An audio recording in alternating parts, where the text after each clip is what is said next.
नमस्कार साथियों, मन की शांति के कारवां को एक कदम और आगे बढ़ाते हुए चलिए आज सुनते हैं ये प्रेरक प्रसंग।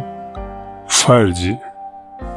जाओ तो ये लिस्ट लेते जाना किराने के सामान की।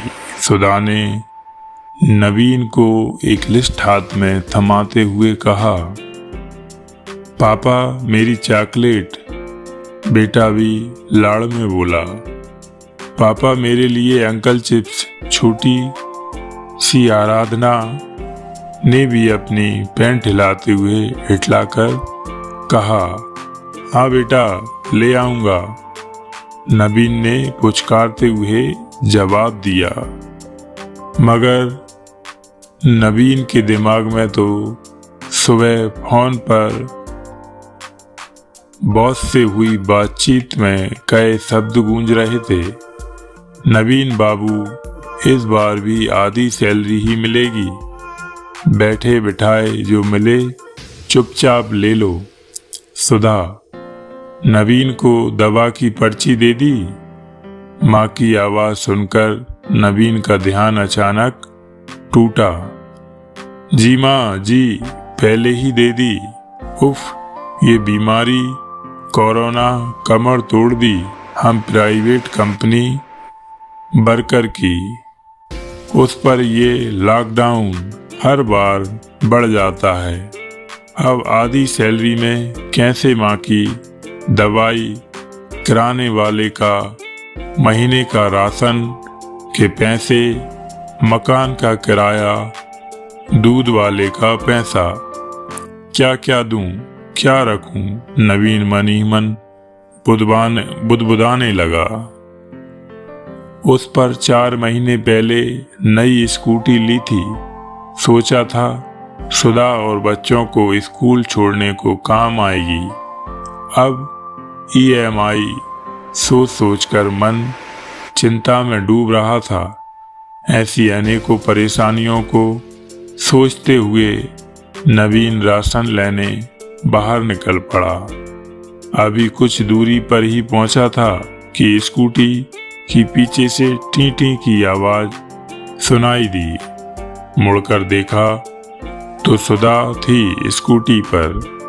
स्कूटी रोककर नवीन को मास्क देते हुए बोली, ये लीजिए, बस चल देते हैं मुंह उठाकर, यूं ही लॉकडाउन है जनाब।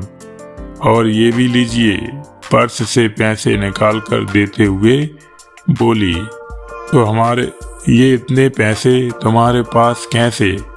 हमारे पास तो हर महीने कुछ बचता ही नहीं। तो हैरानी से नवीन सुधा की ओर देखकर बोला। सुधा मुस्कुराते हुए बोली, आपके ऑफिस जाने के बाद बच्चों को ट्यूशन पढ़ाकर उन्हीं से बचाए हुए हैं। कुछ और बच्चों को ट्यूशन देने लगी थी, आपको नहीं बताया था।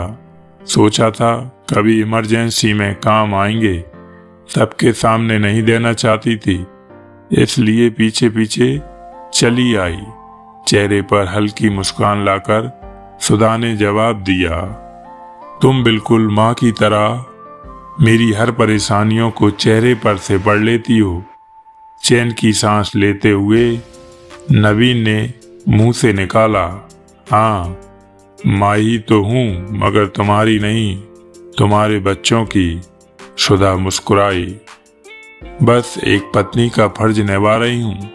जैसे तुम हर मोड़ पर हर वक्त मेरे साथ मेरे हम कदम बनकर साथ रहते हो। आखिर हम जीवन साथी जो हैं। सुख दुख के मुस्कुराकर वो स्कूटी लिए चली गई। वहीं भीगी हुई पलकों से नवीन भी हंसते हुए उसे देख रहा था।